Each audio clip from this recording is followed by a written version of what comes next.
just from the Blacks. We talked to you all over the Hampton Roads area as we were speaking to you on this Thursday night edition here with On the Hash with Hatfield. We got a lot to go over with, including the round one playoff results, what caught my eye from the opening round across the state of the Commonwealth. We have a couple of private school teams out of the mix from our area, as both Atlantic Shores and Nansemond Suffolk Academy got knocked out. But certainly the score that reverberated around the state we'll get to as the team hit triple digits in terms of points. As always, we're streaming on our Virginia Beach Sportsplex YouTube channel. Make sure you hit that like button, subscribe. You'll get notifications when we go live with our podcast each and every week, whether it be for football, field hockey, our 757 Saturday Sports Talk program, and so much more.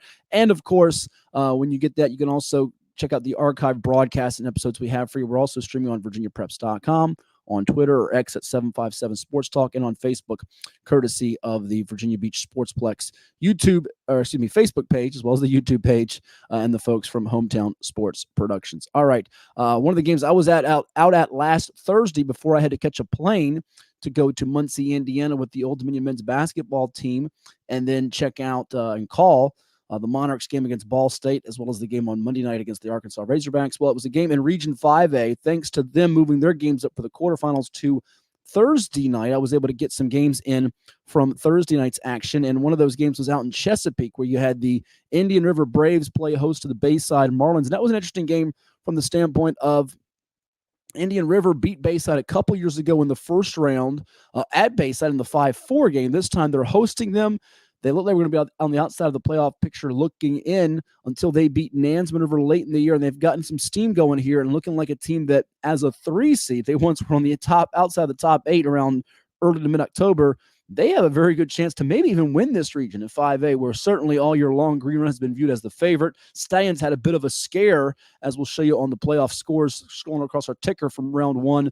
They had to rally from a halftime deficit and then beat Deep Creek 17-12. Recap you can check out on VirginiaPreps.com, courtesy of our man Will Garlick, who was there to file that story and get some photos as well. The number 2 seed went down in that region, with Kempsville returning a blocked field goal for a score to win it at the very end of that ball game. Salem winning comfortably over Tallwood, much bigger margin for them than in the previous meeting. But we caught up with the head coach of the Braves of Indian River, second year at the helm. He's been an assistant for a long time in the 757. We're talking about Brandon Carr. We spoke with his standout defensive end, Jordan Harris, on our 757 Saturday Sports Talk podcast show that aired last Saturday. If you missed that, it's up on VirginiaPreps.com, also on our YouTube channel on the 757 Sports Talk playlist. But let's hear what Coach Carr told us after the win over Bayside. They scored 21 unanswered in the second half. Here it is now on our latest episode of On the Hash with Hatfield. Coach Carr following the win last Thursday night. I'm here with Indian River head football coach Brandon Carr. He got the water bath, the Gatorade bath, if you will, after his first playoff win, 48-16 over the Bayside Marlins night. Coach, you outscored them in the second half, I think 21-0. What's it say about your kids? You ran the ball, you threw it well. All three phases stepped up when you needed to, especially after halftime. Yeah, it's what I've been saying all year long, man. When we come together and we play 48 minutes, we're a good football team. You know, the guys put in the work all throughout the week, and this is just the outcome that happens. I'll get with your standout defensive minutes in a minute. Number 9, Jordan Harris, who's now 20 sacks on the year, including 2 tonight. What has he brought to your team on that side of the football? Because from week 1 to now, your defense has been, for the most part, pretty consistent and given a lot of pass rush to people. He sets the tone for the defense and the guys up front, and the guys who are getting home with him as front. So he sets a good standard for everybody on the defense. Are you still surprised to a degree just how under-recruited he is on a larger scale? Because it feels like he's one of the gems in this area. Yeah, I'm going to tell you, just like he's going to tell you, he out here just loving playing football. We'll get there when we get there. Yeah. What's the best part of his game, in your opinion? His relentlessness. He just loves the game of football, and that's his best piece that you can give. It was 27-16 before the break. You held him to a field goal as opposed to a touchdown. How big was that from a momentum standpoint? Because it seemed like their quarterback, Cam Kirby, was getting to the edge on you guys towards the end of halftime, but after halftime he didn't. What'd you guys do to adjust, I guess? Our defensive coordinator went in there, corrected some things, and he got it right. All right. Good way of putting it politically. But that was a big emphasis, I imagine, right? To keep him from scrambling out of the pocket. Offensively, though, your running game was clicking out. You had 4 touchdowns of 40-plus yards, including Malachi Hinton. Rayvon Moore, and then you got Cocoa Benavente. Really a 300 monster back there. How much is that a luxury for your offense? It's a beautiful luxury. Like I said, we're fortunate to have such three good backs. Mm-hmm. First game of the year, you get shut out by Verona. Tough team. You played in the Southeastern District with Kings Fork and Oscar Smith and Western Branch and Deep Creek, who gave Greenwood a battle tonight, and others. How much has that hardened you think for this playoff run potentially? We're fortunate for the schedule. That's why we wanted to play Verona early on to set us up. They're a good ball team up out of Richmond, and we knew what it would give us moving forward in the season. You're one of the few teams in the area in the state that has a 4-year starting quarterback in Tyler Allison, and I thought he really showed some growing up. Even though you lost that game to Oscar Smith, you came back and tied that game late. How much have you seen just some growth from him this year, knowing he is a senior and certainly there's a lot of eyes on him, but he's been in the offense and has command of it? He's taking the growth, and he is taking command of it, and he's coming in the stride right now. Love to see it. Mm-hmm. Get this win here by 32 points. You've won 5 in a row now. How different is this team here in November than when you started this thing in August? I think everybody's just bought in. Everybody's believing in what we're doing. Mm-hmm. And lastly, it feels good to get your first playoff win, but I know you're not satisfied with that. You've got Kempsville coming to your place next week. They pull off the upset, if you will, on a blocked field goal at the end against Cox. Tell me about getting a chance to play in front of these home fans one more time. It's just I'm happy to be able to get a community that. The kids are happy. We're back at home in front of the River community, so we just love to be home. Well, happy James L. Frost Stadium for Coach Brendan Carr and the Braves. Thank you so much. All the best. Congrats on the win. Yes, sir. Thank you. So that was Brandon Carr of the Indian River Braves after their big win over Bayside last Thursday night as they got it done to advance on to the second round, prevailing over the Marlins by a count of 48-16. It's on the hash with Hatfield here. We'll give you some more of the look at the first round results. Some are scrolling across the ticker here. Class 6 Region A, nothing really was a big shocker there. Before I get to that, though, I do want to comment about, he mentioned the defensive coordinator making some secret moves there. Anthony Smith, shout him out because they did a nice job. Bayside had 144 yards at halftime. Second half, they had just 78 yards of offense, and that defensive front led by, obviously, Jordan Harris, who's got 20-plus sacks on the year. You also have John Horton, Johnny Shaw, a bunch of different guys that have stepped up across the board. Then Deontay Shedrick and Troy Voskanian on the back end in the secondary get interceptions, their hands on the football. They took away the edge with Cam Kirby and his scrambling ability, though he did have 37 yards rushing. He had 50 at halftime, so he had some negative yards because of the defense collapse in the pocket there. And they took away Bayside's running game, made him one-dimensional, which if you make a team one-dimensional in the playoffs, you're going to have success there. Tyler Allison's got a chance to really, elevate his play these next couple of weeks on the offensive side of the ball, because now with Indian River running for 278 in this game with Malachi Hinton, Rayvon Moore, and Cocoa Benavente, people will maybe try to stack the box and dare him to beat them down the field, which he has the arm to do. He has the ability to do it, and he has receivers like Anthony Morris and Davion Turns. So it'll be interesting to see how Kempsville, what kind of tweaks they make defensively after winning such a thrilling game over the Cox Falcons, and they ran for 300-plus the first inning. This was a dogfight to the very end. They had an early lead. Cox came roaring back, and it ended up being the Chiefs pulling it out. And Darrell Cherry's team is no stranger to run the football and trying to play smash mouth with that offensive line. Deacon Rawls, the JMU commit, actually had the blocked field goal that his teammate, Mr. Veal, took all the way back 70-plus yards to the house. So they're going to run behind that guy on the O-line and try to make it a physical, bruising 14-13, 7-6 slobber knocker, which I don't think Indian River's afraid to type of game to play. As we see some of the ticker scores scrolling across our screen here, we'll go through some more first-round brackets for you. One that jumps out from Class 4, we'll get to that now because I'll get back to Class 6 in a second, was Phoebus winning over Jamestown 104-0. And the thing about this football game was, and I went a little bit in on this game on my IG Live Friday night. I also tackled it on Hats Hits. This was not a moment to remember for Virginia high school football in any way, shape, or form. I know Phoebus has a proud program, a wonderful program, tons of success going back to the late, great Bill D, carried on by Stan Sexton, and now carried on wonderfully by Jeremy Blunt. But, and I emphasize the but here, there was no need up 90-plus points in the fourth quarter to throw their third second-half touchdown pass on this Jamestown team that I don't think belonged in the playoffs at 1-9. Now, we don't blame Jamestown for being in it. It's the way the system is set up, which is not the VHSL's fault.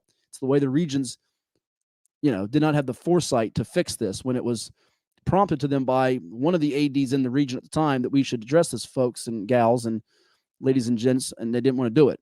But it is what it is. It's now in the past. I think a lot's been made of the last several days. I want to also get on I hate to get on fans here, but some of the fans of Phoebus now trying to say like this is something we were so proud of. Listen, beating a team, to use the college phrases of some of the sports talk hosts, when Penn State beats Delaware State, or you have Ohio State beat a Mercer. You have an Alabama beat a, UT Chattanooga by 60-something points. And James Franklin at Penn State, who just lost to Michigan, when he's calling a timeout to get his fourth-team field goal or block a field goal, beating a cupcake, sorry, but that's what it is, cupcake team that's 1-9 by 100 points, throw a touchdown pass at the end. That doesn't show you how big and bad you are, okay? And the fans that beat their chests about it, how, no, I'm sorry. There's nothing to get excited about. Now, Phoebus has won 30-plus games in a row. They're well on their way to having a chance to win a third consecutive state title to add to their legacy. And they ultimately won't be remembered for this game like many people are going to remember, unfortunately and wrongfully, Jamestown. This is what's going to be remembered about them here in the 1-8 game, losing by 104 points. But, the right thing would have been, and I think if you gave Jeremy Blunt some truth serum, he'd admit this, would have been to take a knee. Run the ball out. If you get triple digits because someone runs back a pick six or a fumble, or you run, you break tackles and you run the ball to it, okay. But with time taken down for under 10 seconds to go, throwing a 29-yard touchdown pass, shouldn't have happened. And Jamestown, this game, in hindsight, should have been called at halftime. Now, who the blame goes to on that front, that's, up for debate, or, he said, she said, whatever. But we should have had 6 teams in this region. Jamestown shouldn't have been in the playoffs. I've seen Scott Lambin's comments, the coach, about we're not going to quit. Okay, I get that. It's just the whole thing's unfortunate. I know Anthony Wright didn't even play in this game. They stand out going to Maryland for Phoebus. A few weeks from now, this will be all forgotten about in Phoebus's world. The sad thing is those kids for Jamestown had to get beat by 100+, and we had a touchdown pass thrown in the end zone. And there were adults, I'd say adults in a room, but adults on the sideline that could have prevented this from happening.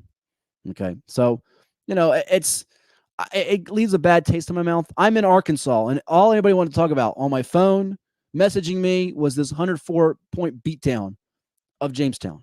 That's all they want to talk about. And what's crazy about it is there should be other things we're highlighting and recognizing. We should be spending more of our time, myself included, about the greatness of the Phoebus defense and the streak they're on and giving up just 10 points here in 11 games. But we're all talking about a 104-point win. And there have been a lot of teams that could have beaten teams by this margin, and they chose not to. There was responsible actions. And again, I think in hindsight, had they could have prevented this differently, probably both sides. Phoebus is, Jamestown's not so much to blame. They're just struggling. They're not very good. Let's just be perfectly blunt here and be honest. It's just, it was a bad night for Virginia high school football. And by the way, one other thing about the playoff structure, with these games starting now like the second to last week of August, late in the year, we could go to a point now where we could have one less round of the playoffs. I know teams want to have buys. They could wrap this thing up by the first week of December, even Thanksgiving weekend. But it's the regions that have chosen this to have this set up the way we are. We could get rid of the bye week even in the regular season. We could have teams that play 10 straight weeks. Now, is that the best situation for bodies and stuff? It's high school kids. It is what it is. But we could have this thing wrapped up first week of December or even Thanksgiving weekend. And you could go to 6. Now, there was a lot of 7 seeds that won. And I'm okay with if your region has a 500 or better record. But when we got teams going 2-8, 1-9, 0-10 Cumberland, their game supposedly was halted, as you'll see coming across the ticker in a second with Sussex Central at the half. It's no fun there. No fun there. A couple more quick thoughts, though. 6A, Oscar Smith won up at Glen Allen. So Lonnie Andrews beats his godfather and Perry Jones, who once played at Oscar Smith. It sets up the Tigers in Holland Springs. We'll focus on that a little bit later on here in the pod. Manchester Thomas Dale's coming in round 2, which is interesting because Thomas Dale was down at the half to last year's Region 6A champ in Western Branch. They rallied for a 31-22 win. You also had Manchester just blitz Lansdowne 42-0. Nothing earth-shattering happened in 6B. Top 4 seeds advanced. 4 to top 5 seeds advanced in 6C. You had 6 and 7 seeds move on with Westfield and Yorktown in 6D. A little bit of a surprise with South Lakes, who was 10-0, so an unbeaten team fell in Northern Virginia by a count of 7-6. Bruce Hanson, a veteran coach there for Yorktown, leading his team with a defensive game plan to get it done there against the previously unblemished Seahawks. 5A, we talked about the upset there. Almost happened with Green Run, but Keelan Brody Adams goes to Wildcat, and the Stallions stave it off against a very game-inspired Deep Creek team. And give a lot of credit to Andre Twine at Deep Creek. His team came to play with Ricky Foreman on defense and that crew, and they were ready for that game as an 8 seed, trying to make some history and pull off the stunner. But a bunch of 7 seeds won in the first round of the playoffs, which made it quite interesting. You had not just Kempsville win as a 7 seed, but you had Fort Chiswell in Class 1 knock off Narrows. Got a recap on Virginia Preps from our man Rodney Young. You had Louisa go down. Mills Godwin picked them off. You had another 7 seed advanced Yorktown. We mentioned them over South Lakes, but in addition to those couple of 7 seeds we talked about, you had in was it Class 3 or Class 2? Oh, Southampton. Southampton beat Central Lunenburg 44-30. Didn't see that coming at all because first game of the year, Southampton got just shellacked by Pocosin. So there were some surprises out there that took place in the first round of the playoffs. But again, a lot of ways, the dominance of Phoebus and Maury and Freedom and Woodbridge and some of these teams continues here. Once you get closer and closer to Thanksgiving weekend and in December, you're not going to see these lopsided margins by 50, 60 points. So we will get a couple thrillers, I do think, coming up here. Second round, maybe a couple more than we had in the first round. Region Championship weekend is where it's at, though. That's the weekend people look forward to, Thanksgiving weekend. I am keeping the fingers crossed the schedule makers give us a couple of day games on that Thanksgiving Friday. Black Friday would be nice. Get a little shopping in the morning. Go check out a game maybe at 1 or 2 o'clock. Be it online or be it in person. Then you got your game at night. There might be a game or two on a Saturday. So I'm looking forward to that potentially on the horizon. But we'll highlight later on here in the podcast some of the second round games to go check out. What we're going to do right now, though, is take a quick break and hear from some of our sponsors that make this podcast of On the Hash with Hatfield possible. And when we return, we will unveil the latest Chicho's Pizza Player of the Week. And my Saturday 757 Saturday Sports Talk cohort, Coach Ed Young, is always giving me grief, giving me problems about we don't give linemen or defensive dudes enough love. It's always the skill position guys, the quarterbacks, the running backs, the receivers, the guys that are the Heisman candidates, the NFL MVP candidates. Well, we go with a guy that plays some defense for our Chicho's Pizza Player of the Week. That is coming your way next after we hear from some of the sponsors of On the Hash with Hatfield from the Plex, including some of those NFL greats. Stay tuned.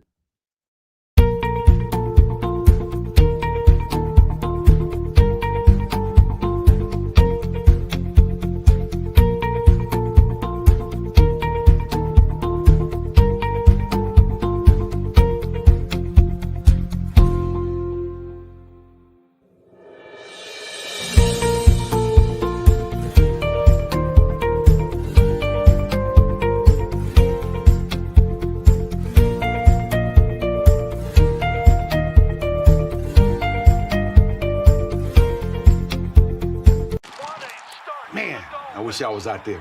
Let's unretire. Why, Matt?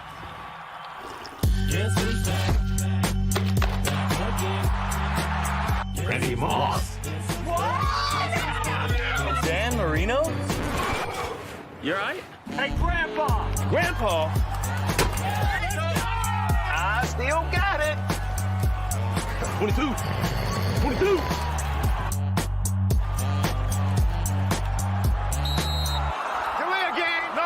Let's see. Hey. I need that senior discount.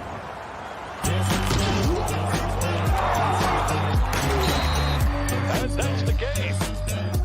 Mr. Marino, you mind if I take a selfie? Thank you. I'm good right here, bro. Unretirement? Who'd be dumb enough to do that?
And we're back here for On the Hash with Hatfield. Like, share, and subscribe to our YouTube channel with the Virginia Beach Sportsplex as we are streaming this show with you each and every Thursday through the state championship. We're going to do some shows probably during the offseason as well, get some of the football coaches, some of the prospects that signed to D1 schools on the show and get their thoughts on things and tackle everything when it comes to the football scene. Maybe even bring back some of the legends from the 757, the Commonwealth of Virginia, on this show as we hope to grow and reach out and touch more people all across the state of Virginia and beyond here with our On the Hash with Hatfield podcast. As always, you can also check us out on virginiapreps.com. We are streaming there as well as on Facebook or Facebook as well as X or Twitter on the social pages there. So plenty to do there. It is now time for our latest Chicho's Pizza 757 Football Player of the Week. Chicho's Pizza, they got all kinds of great deals for you, not just pizza, but wings and so much more. And when you go into Chicho's, tell them you heard about it with On the Hash with Hatfield and all the folks from the Hometown Sports Productions. Tell them Matt Hatfield, Chuck Thornton, and the whole gang from the Virginia Beach Sportsplex sent you in for some great deals and goodies and the great pizza. And this week, our Chicho's Pizza 757 Football Player of the Week hails from one of the most dominant teams in the 757 and in all of Virginia, a team that is outscoring its opponents by a whopping margin right now on the year. They are averaging 62 points per game, giving up just 7.6 points per contest. He's a two-way, multi-faceted standout, gets it done on offense, catching touchdowns. He also gets it done on defense, harassing opponents. And last week in their win over the Kecoughtan Warriors, he was a factor. We're talking about, there he is on the screen, you see it, Fred J.R. Johnson. He of Maury High School. He's headed to South Carolina to be a member of the Gamecocks, Shane Beamer's team, 63-0 over Kecoughtan. He had a 59-yard pick six in the win. Had a quiet 2 catches for 13 yards. Not a whole lot there on the receiving end, but he's had some big numbers and big games throughout the year. And Maury has so many weapons, from LeBron Bond to Giovanni Wiggins to Josh Powell. So many different weapons that Altori Newkirk, who led the 757 in passing this year. A big reason why he led the 757 in passing was you have a threat of a guy who can go catch the jump ball in the fade in the back of the end zone, and Fred J.R. Johnson, who was there to cause problems for defenses. I mean, Bond had 34 grabs for 915 yards and 11 TDs through the regular season, and he was the top receiver, but Josh Powell was right behind him with 27 catches for 478 yards and 5 TDs, and Johnson has been a force on defense to go with his exploits on offense, and you see right there what he did in that game. Terrific job. 2 wins away from a regional championship, which would be, I believe, their 6th in a row, if I remember right, from Maury. They got that first one over Indian River in a bit of a surprise several years back, and then ever since then, they have been expected to win and make the state playoffs year after year after year. Doreen McCain's team has lost a couple of tough ones to swallow in the state finals the last 2 years at Old Dominion. That heartbreaking play against Stonebridge when Jacob Thomas rolled to his left, threw it back right, and found Zeke Winbush for a TD pass at the end of the game. And then last year, not having a healthy Peyton Jones, who's now at Duke, or Kendall Daniels Jr., who got hurt the week before in the state semis at the Plex against Green Run, certainly impacted their efforts against a very good Highland Springs team coached by Lauren Johnson. They beat Lauren Johnson Springers early in the season, in the regular season, second game of the year for them after beating Wise up in Maryland 34-14. They take down the Springers 23-14 on September 8th at Powhatan Field in Norfolk. Then went up to Dinwiddie with the horse and the cannon and the buggy and all that atmosphere that Dinwiddie has, down at the break, but they come back to win it 46-29 up there in the 804. And ever since then, Maury has just been steamrolling opponents. They've won 7 straight, in which they've done it by running clock scores. They've given up just 8 points in those 7 games, 6 straight shutouts now. And the defense, the linchpin of it, you got Johnson off the edge. So kudos to our latest Chicho's Pizza 757 Football Player of the Week in Fred J.R. Johnson, as he is a factor, no question about it, for the Maury Commodores. And I think the question becomes, is any undefeated team going to go down this week? Is Maury going to be vulnerable? Well, they've got Nansemond River coming up. They've taken Nansemond River out the last couple of times in the playoffs rather easily. I don't know that this is a game where they're most vulnerable. Let's go through some of the brackets here and give you a couple of quick thoughts on teams that could be most vulnerable, as we'll go to the share screen mode and see what we can pop up here on the screen for all of you out there, as far as a 10-0, or I guess we could say now an 11-0 team that is most likely to get picked off here in the playoffs. We see Class 2 there. Let's go to Class 6 first. You have nobody undefeated except Thomas Dale in Region 6A. I would say they're pretty vulnerable without Ethan Minter.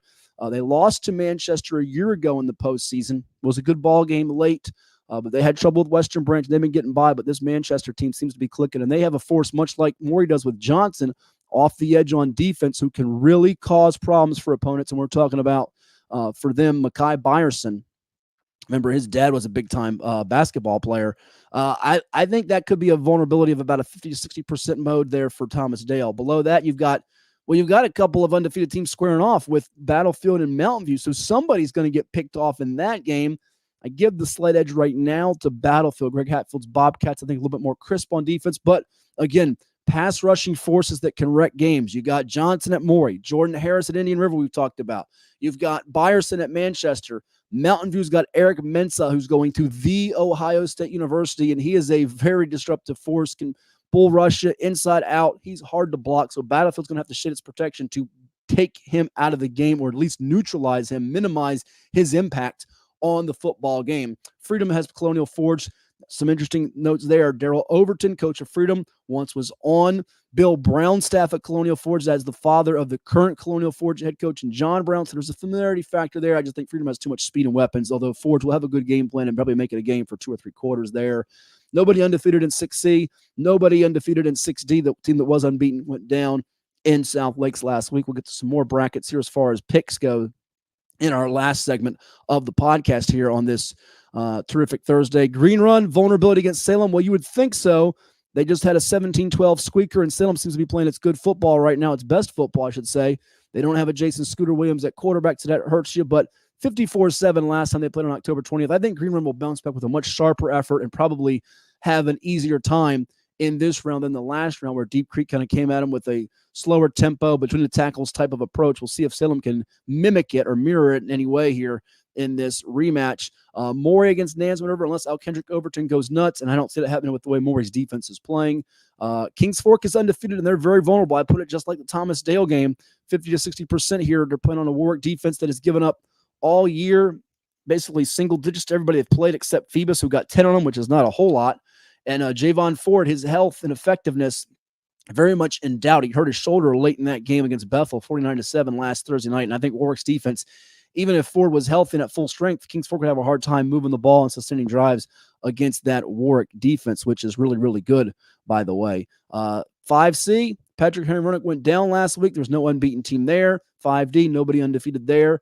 4A, Phoebus against Hampton. It's always been a big game. Sorry, Hampton, you gave up 25 to Smithfield. Have fun stopping Phoebus. I don't see it coming for them. War Hill playing Churchland. Churchland beat them the last time they met. This is another game that I put the vulnerability factor at about 45 to 55% as far as being picked off here. Churchland's got the area's leading rusher in Dontavius Booker. They got a big offensive line. If they can get some of their skill position guys in space, like a Kingston Hall, Terrence Lamb, they can match up with War Hill. Now, War Hill doesn't have Jaden McAdoo right now, but Liam Francisca has been wonderful all year long. You've got Taylor Edie on the outside. This game's intriguing me more and more as I'm starting to lean a little bit towards which game should I go to, ladies and gents. Let me know. I'm looking at the Churchland War Hill game, very, very close, and that 4B game that fascinates the stuffings out of me, King George and Dinwiddie. I know our photographer extraordinaire Bob Lanham plans to be there for that one. That could be a track meet. Awesome game, King George and Dinwiddie. I am on the fence about which game to go see between those two right now in Class 4. I want to give all 4 of those teams some love. I'm not sure which one I'll go to. Verona, Huguenot, you got Loudoun Valley, Tuscarora, Loudoun Valley, John Champ. I don't think Tuscarora is in a ton of trouble with Loudoun County. So those are the top upper brackets, 4D as well. Before a cough comes and gets me, I'm going to take a quick timeout because I'm going to be coughing into the microphone, which will not be good. We're going to have more for you coming up from the Plex here after this timeout, including some picks for the next round. Stay tuned. Don't go anywhere, ladies and gents. Man, I wish I was out there. Let's unretire. Why not?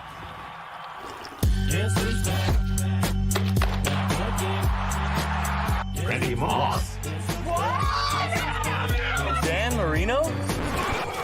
You all right? Hey, Grandpa! Grandpa. I still got it. 22. 22.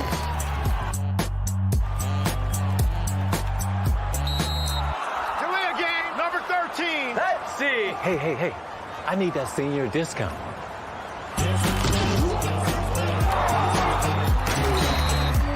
That's the game. Mr. Marino, you mind if I take a selfie? Thank you. I'm good right here, bro. Unretirement? Who'd be dumb enough to do that? Okay, who here has reached peak fall? Peak what? Peak fall! I am wearing plaid. And I'm wearing a cardigan. I guess I am eating snickerdoodle cookie dough. And I am eating a pumpkin pie blizzard. The new DQ Fall Blizzard menu has reached peak fall. Pumpkin pie, snickerdoodle cookie dough, and more. They are back! I just love fall. Apparently we all do. Oh, they did it! Peak fall achieved! DQ, happy tastes good.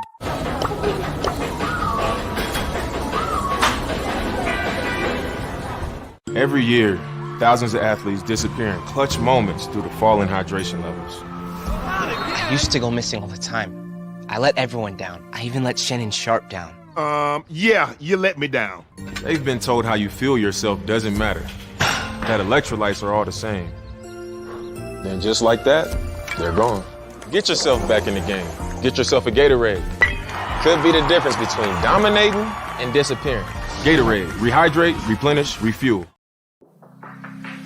Treat yourself to a visit to the Drip Bar IV Hydration and Vitamin Therapy in Virginia Beach. Boost your immunity, increase your energy, and promote anti-aging with our personalized treatments designed to ensure efficient nutrition absorption to rejuvenate your mind and body. Come see our chic and relaxing day spa for yourself today. We welcome walk-ins and appointments. Our medical professionals will help you achieve your best health and answer all your questions. The Drip Bar at Lansdowne Commons in Virginia Beach.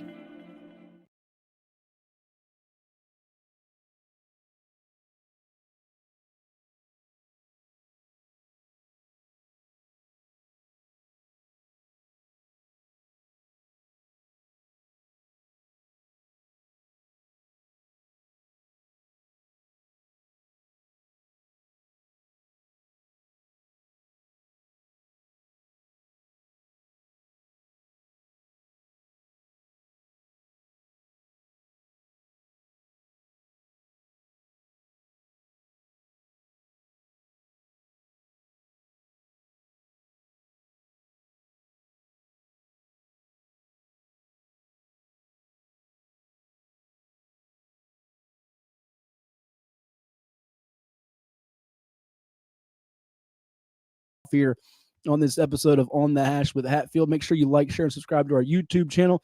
We're always streaming on the Virginia Beach Sportsplex YouTube page, as well as virginiapreps.com, on 757 Sports Talk on Twitter or X, as well as on Facebook. Did effort a coaching guest on the screen with us today, but have not heard back from that coach in the 757. We wish his team nonetheless all the luck in the world in their first round, or I should say their second round game. But let's get back to where we were as far as the undefeated 10-0 teams, before I give you some picks here for round two. Nobody in 3A is unbeaten. 3B, Thomas Jefferson of Richmond is 10-0. Don't see them in desperate trouble. I'd give Armstrong about a 10-15% chance of knocking off TJ in that game. Liberty Christian, unbeaten, taking on Rustburg. They won that first meeting pretty comfortably. I don't think they're in much trouble. Put it at less than 20% as well. Magna Vista's unbeaten. They got Christiansburg. If Christiansburg had a healthy Tanner Evans, I like their chances better, although their defense played very well against Abingdon, winning 26-3. So there's a potential there. That one could be a tricky game for Joe Favero's Warriors of Magna Vista. And that's what we're looking at as far as Class 3 goes. Class 2 unbeaten's nobody in 2A. 2B, you got Central Woodstock taking on Strasburg. Got a chance to be, I'd say, about a 30% concern level, maybe 35% for Woodstock, who has Tyler Forbes, leading rusher, I think now in school history, to go with Nathan Lopez on defense, who's been dominant. Riverhead's Clark County, neither one undefeated. Radford's unbeaten. Appomattox is a tough draw, although Appomattox has had a leaky year on defense, 6-5. I don't think their concerns as high as it ordinarily would be. If this was, the typical Radford-Appomattox matchup, I'd put it at 50% or greater as far as concern level for Radford, but I put it at less than 30% here in this particular matchup. Nobody in 2D unbeaten, although we are going to probably get a region championship showdown of Union and Graham. Essex was unbeaten. Lancaster played them within a 2-score game the first time they met. Don't see it being as close this time. I put it at about 20 to 25% of concern for Essex. No one unbeaten in 2B. No one undefeated in 1C. And then Honaker in 1D, taking on Patrick Henry of Glade Spring. A little bit of concern there if I'm Honaker. I might put that one at about 35 to 40% concern. So to recap, the two biggest concerns for me is undefeated teams going down this week. I'd say it's Thomasdale against Manchester in Region 6A in the semifinals, and Kings Fork against Warwick in Region 5B. I think it mistakenly said on Twitter last week, or X on a post, it was 4A, because both of these teams used to be in 4A and they met in the region championship last year. Warwick beat them for a region title behind Messiah Delome's big performance. I think very likely you could see Warwick and Manchester win those games, which we'll get to my picks here coming up here in just a moment. But I want to get to, before I get to my picks, a quick thought. Eastern District teams were announced. We've seen a lot of all-district teams announced this week in the past couple weeks. The All-Bull Run team, which I think is on Virginia Preps. We're putting up the All-James River District team. We'll have up the All-Eastern, the All-Peninsula District team. I think we'll have up as well on our VIP board and all different district teams. I know what disappoints me is when parents complain or administrators say it's not fair that this sport has an all-district team, and say volleyball doesn't, or wrestling doesn't, or tennis or lacrosse or field hockey or basketball, baseball. That shouldn't be blamed on a sport, any sport, be it football. Let them go do their teams. And I know it angered my 757 Saturday Sports Talk cohort coach Ed Young of Nansemond River High School basketball a couple years ago, because it shortchanges the kids. The kids are the ones that get hurt on this. So this is going to be a little bit of my mean, get off my lawn Hatfield rant from earlier with the Phoebus Jamestown game. All my administrator friends, and I have a lot of them out there, and I respect the jobs you do, because it's a lot of thankless work, a lot of a lot of hours that you put in, you log in, and you don't get the thanks that you deserve, and you are appreciated. But here's my note to anybody that is preventing these all-district teams from taking place. And I'm going to get to one I know that's not happening. Get over yourselves, okay? Nobody's committing a crime. Nothing wrong is happening by kids being recognized, which boosts their chances for all region, which boosts their opportunity for all state, and thus could also get, and I'm not saying a scholarship is awarded because a kid gets all district, but it could catch the eye of a college recruiter or coach out there says, well, maybe I'm going to look at this kid because this sophomore or junior, if it's not a senior, made all district. Okay? It's not that much work to do an all-district team. And if you got a problem with them doing it, I'll do it. And guess what? I've already said I'm going to probably make a Virginia Preps all-beach district team, because it was relayed down from the top. They're not picking an all-district football team, which to me is malarkey and hogwash. Okay? You're hurting the kids by not doing this. And it doesn't take that much time. It can be done over Zoom, con call, add up the votes, away you go. This is a piece of cake. And I can tell you right now, the coaches, they're bothered by it because they feel like their kids have put in a lot of hard work and they deserve to be recognized. And they're absolutely right. They're absolutely right. So guess what? All you folks that don't want an all-district team, doesn't matter. I'm going to pick one for them. I'm going to make my own team and let the kids get recognized that way, because you're just hurting the kids. It's disrespectful. It's ridiculous. I'm sorry. So I had to get that out there. I'm tired of all these people that, think it's, oh my gosh, get over yourselves. I mean, stop it. Just stop it. It just bothers me to no end. And listen, I'll tell you about overworked. I'm a guy that's been working 6 different jobs here. Okay. It's going to take me a lot of time to do it. So, I don't want to hear about this is going to disrupt the apple cart of your world. It's silly. It's silly. All right. Now to my round 2 picks. Now that I got that off my chest today and tonight. And by the way, if there's no district out there that's not doing it, let me know. Southeastern, if you guys out there want me to do an all district team, I'll pick yours too. I just need nomination of stats, film. I'll watch some film and pick it that way. I'll do it as fair as I can. Objectively, I have no dog in the fight. I want to recognize the players that are deserving of it. But to me, it's a disgrace and a joke. All right, let's get back to my share screen. So I got that off my chest. I probably made a lot of friends during that segment, I'm sure. Let's get back to where we were as far as the picks for round 2. Highland Springs, Oscar Smith. Man, oh man, would this have been a great game a year or 2 ago. I think Smith is still a little green, a little young. They're playing a lot better football. Trey Jones, salute to you. He got offered by Penn State this past week. You got Travis Johnson playing great, a former Chicho's Pizza 757 football player of the week. You got Lonnie Andrews III. That defense really got after the quarterback. A lot of sacks against Glen Allen, led by Gerard Wilson. Getting that tutelage and coaching from Eli Harold and Giovanni Simmons and crew, some former standouts in the 757. They should be all Southeastern District guys, by the way. Wilson and Nesbitt and some of these guys I just talked about.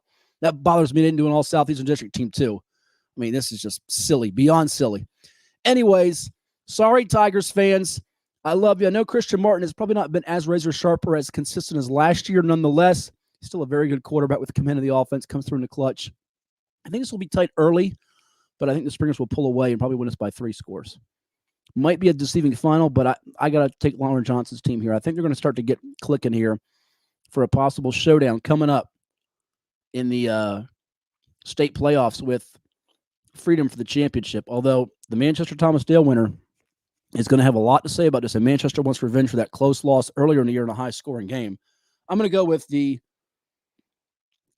Springers in that one. Manchester Dale, like Manchester in that game, maybe by 2 scores. I just don't know if Dale can hold up and ultimately win that football game. Region 6B, you got Freedom and Colonial Forge. Freedom pretty comfortably. Battlefield Mountain View, it's a tough toss-up game defensively. Would have liked Mountain View's chances better with last year's team with Ike Daniels and Chris Jones. Give me the Bobcats to get it done behind Braden Boggs and company on offense. South County Fairfax was a blowout for South County last go-around. Give me South County easily. West Springfield, Lake Braddock. I've been on the fence on this game all week. I'm going to go with the slight upset and take West Springfield, which I'm sure is going to upset some people. 6D, you've got Madison Herndon. I like Madison to get through. Westfield to get through against Yorktown. I like the way Jenks and Moore are playing on offense for Westfield, which seems to be finding its groove here. I don't see Yorktown's defense bottling up a good attack 2 weeks in a row. 5A, Green Run comfortably over Salem. Indian River by a couple scores over Kempsville. I'd worry about the Chiefs being a little turnover prone in this game against that Indian River defense. Maury, Nansemond River. Maury in a rout. Warwick, Kings Fork without a healthy Ford, even if he does play.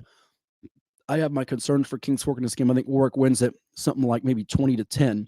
Fleming and Freeman, give me the 8 seed to advance 2 weeks in a row here over a Freeman attack that can score a lot of points. You know what? Take that back. Take that back. Freeman's offense will be a little too much. I think Freeman will rally in this game against Fleming, and we'll go against the 8 seed to do it 2 weeks in a row. But Nick Leftwich is doing a nice job there at Fleming after beating Patrick Henry last week. Go check out a recap on Virginia Preps from Robert Anderson about that game if you want to read more about Fleming and how they beat PH Roanoke. Matoka, Mills, Godwin. I like Matoka to win this region, so I think they'll beat Mills, Godwin. 5D, I like Stonebridge over Massaponics. Now, Massaponics under Eric Ludden runs that triple option. They have given Stonebridge, Mickey Thompson's team trouble in the past, but Miles Turpin, I think, is getting revved up for a big playoff run leading that Bulldogs team. Riverbend and Briar Woods. I like Briar Woods to win this. They were glad they didn't see Independence, who beat them, I think, in the regular season. Riverbend, I'm not sure, has the goods to stop that passing attack of Briar Woods there, with the Capistrant making some big catches for the Briar Woods offense, coached by Mike Burnett. All right, moving to the next region. That's 4A. Phoebus over Hampton easily. Churchland, War Hill. Tell you what, this is a tough game to call. I think Churchland has a real shot to win it, but I'm going to go with the War Hill Lions. Probably something like, I'm thinking 26-24, 30-22. There could be a lot of big plays in this game on both offenses. I think the key is going to be if War Hill can force some mistakes out of the Churchland passing game and get themselves red zone opportunities like they did with some takeaways. It might mirror a lot of that game they had with Lafayette late in the regular season. We could see some guys like Blockett make some big plays on defense and set them up. Maybe Foskett makes a big catch on offense as well. King George, Dinwiddie. I'm going to go with the slight surprise here. Take Dinwiddie, the 4 seed, to beat the number 1 seed, although is it that big of a surprise? It shouldn't really be. Huguenot, Verina. I like Verina there. Their defense is really clicking. And we know about Damari Carter on offense being such a force for the Blue Devils and Coach Marcus Lewis's team.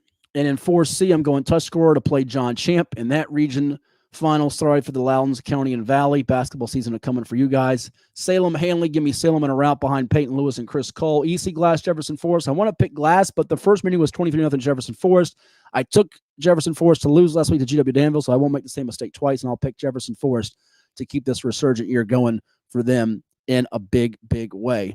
Next up on the docket here, we've got 3A. I'm going to go Hopewell over Heritage. I think the passing game with Gurley and Sterling Anderson is good for Heritage, but I like Hopewell too much there. Lake Terre Lafayette, give me Hank Sawyer's Titans in a bit of a surprise. I think the last 4 Eastern District meetings for Lafayette in the postseason have resulted in losses. This is a Saturday afternoon game. Rams are playing great defense. Lake Terre just had its best defensive game. This could be a defensive battle. The Titans have been very leaky on defense. Whoever stops the run the best should win this ball game. And then the difference maker on offense out wide could very well be Elijah Moss Washington, the Syracuse commit for the Titans. He is a problem to defend. TJ of Richmond easily. Kettle Run, Brentsville to rematch. Give me Brentsville to get it done again, though, in a much tighter ball game with Kettle Run. Colton Quaker could be a problem for that defense this time around. Liberty Christian easily over Rustburg. I like Spotswood. Turner Ashby to go to the wire again. Spotswood won it last time. Give me TA this time to make that play in the red zone to win it this time. Magna Vista over Christiansburg. I'll take William Byrd over Botetourt, but it won't be a decisive win for Byrd like it was in the first go-round. Like it. I think Jamie Harless's team will come a little bit better with Chikari nicely ready to go in this ball game to try to get it done against the Terriers. Other second round games here we got. Let's see here. We got in Class 2 as we finish up Poquoson, King William. The injuries to Poquoson with Inslee. You worry about that a little bit on the trenches, but Baker Green is so good. Now, King William is going to a little bit of that single wing look on offense. They were spread. They went single wing. They scrimmaged Poquoson. I'm going to go with King William to get revenge for last year's loss. This is an overtime thriller, folks. Poquoson, King William, another game I'm considering going to on Friday night. That might actually trump the other two games I talked about in Class 4. Amelia Southampton, give me Amelia in that game. Surprise, Southampton got by Lunenburg. Central Woodstock Strasburg, like Central Woodstock there behind Forbes and Lopez. Clark County Riverheads. Not enough has been talked about with Will Booker and Clark County. That team has been very good this year. Has beat Buckingham very well last week. Riverheads has got Caden Cook Cash, and Triple C is too much, though, for I think any defense, including Clark County's. Like Radford over Appomattox this time pretty easily. Glenver, Gretna. Gretna had to survive a tough matchup from Floyd County, who was 3-7, but Winford Beal's team came ready to play. Give me Glenver behind their star-studded quarterback to get the job done. I will go with, in 2D, Union over Tazewell, Graham to beat Gate City. In Class 1, I like Essex over Lancaster, Northumberland over West Point, but I don't think Northumberland will hang 70 on the Pointers. I think this will be a much tighter ballgame than folks expect. Watch out if you're Sussex Central. This has upset alert written all over it. If William Campbell's defense comes to play, they have the weapons on offense to hang with Sussex Central, but I will take Sussex close. Alta Vista, Brunswick is a coin toss. Heads, Alta Vista. Tails, Brunswick. I just flipped it. It's heads. Grayson County, Galax. We're going to go with Grayson to win again. Galax lost pretty comfortably the last time around. I don't see it being a reverse of an outcome there for the Maroon Tide. George Wythe, Fort Chiswell. Fort Chiswell did a number on narrows, but I think George Wythe will be too much defensively in this game to go with Tandem Smith, their excellent quarterback. And then in Class 1, Region D, I'll take Honaker in a squeaker over Patrick Glade, Henry Glade Spring, which has one of the best linemen around, in Tyler Barrett. Twin Springs, Rye Cove. We get our great quarterback showdown again here with Landon Lane and Amble Dingus of Twin Springs. Dingus will make plays late, but the Rye Cove defense will also step up. Give me Rye Cove by a sliver, an oh-so-close sliver in this rematch. Love how Gary Collier has turned that Rye Cove program around. That's going to do it for On the Hash with Hatfield. We've got some interesting matchups coming up for round 2. Make sure you like, share, and subscribe to our YouTube channel. We'll be talking to you again on Saturday for 757 Saturday Sports Talk with Hatfield and Young at the Plex. Ladies and gents, this has been fun, and we'll talk to you next time. Be sure to share, subscribe, and tell your friends, tell your neighbors about what we've got going on with the folks at the Plex. Enjoy your football weekend, and we'll talk to you next time.